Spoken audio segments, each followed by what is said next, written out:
Deputado, o senhor publicou um vídeo esta semana que viralizou, né? Eu recebi o vídeo em vários momentos, né? E houve críticas por parte do governo em relação ao seu vídeo. Como é que o senhor explica essa crítica aí? Como é que o senhor recebeu as críticas do governo federal e depois a decisão de revogar a medida? Pelo visto, o governo do PT tem muita dificuldade em lidar com a verdade.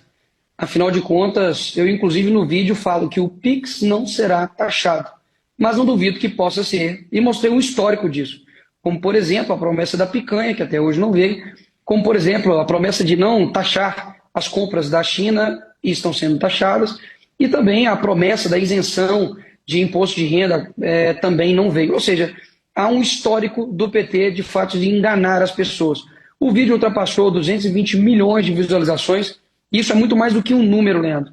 Isso é uma demonstração fática de que as pessoas estão indignadas com um Estado que só toma dinheiro e não devolve isso para a população em formato de segurança, de saúde, de educação. Pelo contrário, tem aumentado os gastos da presidência, batido recorde, tem feito festas com dinheiro público, como a gente já fez, e principalmente sendo irresponsável com o dinheiro do contribuinte. E por isso que viralizou, porque é verdadeiro.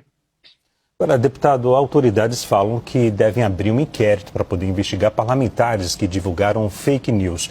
As autoridades não citam os nomes dos parlamentares. O senhor acredita que pode ser investigado? Eu estou sendo investigado porque eu chamei o Lula de ladrão. Ou seja, inquérito por inquérito, abrir mais um para mim é entrar na fila. Afinal de contas, se você é honesto aqui nesse país, a chance de você ser perseguido é gigantesca. Agora, saudades, né, de quando o Ministério Público Federal, de quando a PGR, de quando o STF se preocupava em investigar a facção criminosa, se preocupava realmente em olhar a corrupção que acontece dentro da política, as malas de dinheiro que foram encontradas, por exemplo, com o Guedel. Saudade de quando, de fato, os criminosos eram os criminosos e não quem faz um vídeo com um fundo preto sem gastar um centavo de dinheiro público e simplesmente tendo ainda que combater ainda mentiras e ataques por boa parte de uma imprensa que é comprada por esse governo.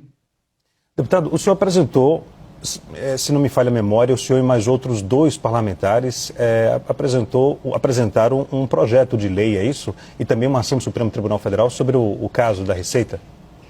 Nós estamos elaborando uma ação de controle de constitucionalidade juntamente ao PL Nacional. É uma peça elaborada, mas, visto a revogação, de fato, não perde-se o mérito, né, nesse sentido. Tínhamos também outras PECs, inclusive uma outra PEC, né, que abrange também a questão do Drex, que há um intuito, sim, pelo que a gente está vendo, de algumas pessoas de acabarem, né, com o papel moeda físico.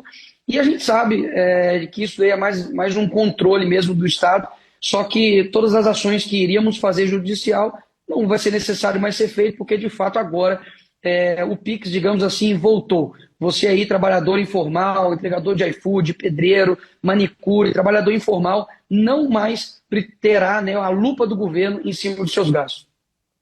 Agora, deputado, o que o senhor acha que aconteceu? Porque houve uma falha, alguns dizem, de comunicação do governo. O próprio governo fala que não, que a oposição que disseminou fake news nas redes sociais, e isso fez com que a população não entendesse o que estava acontecendo. A população ficou em dúvida porque se a informação era de que a Receita Federal iria monitorar a movimentação financeira até R$ 5.000, a população ficou com receio de que caísse na malha fina e no futuro poderia aplicar uma multa da Receita Federal, né? E isso não foi esclarecido. Qual o ponto que o senhor destaca que o governo poderia destacar antes dessa medida? E era fake news, por que revogou? Essa é a pergunta que ninguém consegue responder.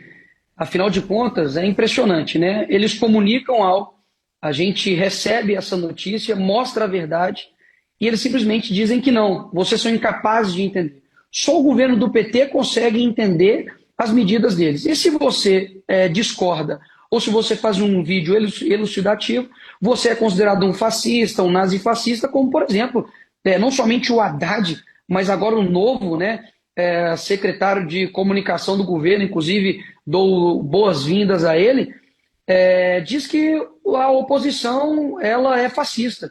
E todo aquele, né, que inclusive está a favor disso ou divulga essas informações também é. Ou seja, se você discorda de mim, você se torna um inimigo. Eu sou o contrário. Eu acredito que a gente precisa concordar e discordar. Deixei muito claro no meu vídeo que não importa se você é de direita, esquerda, centro, isso é uma luta que o Brasil uniu em prol de não ter o governo simplesmente tendo a possibilidade de ter uma lupa no seu dinheiro e, no fim das contas, poder aplicar ali um imposto que não estava sendo aplicado anteriormente. E essas pessoas, lembrando, são pessoas comuns, trabalhadoras, e que se elas não fazem isso, basicamente elas não conseguem sobreviver. Afinal de contas, o Estado brasileiro custa e muito caro.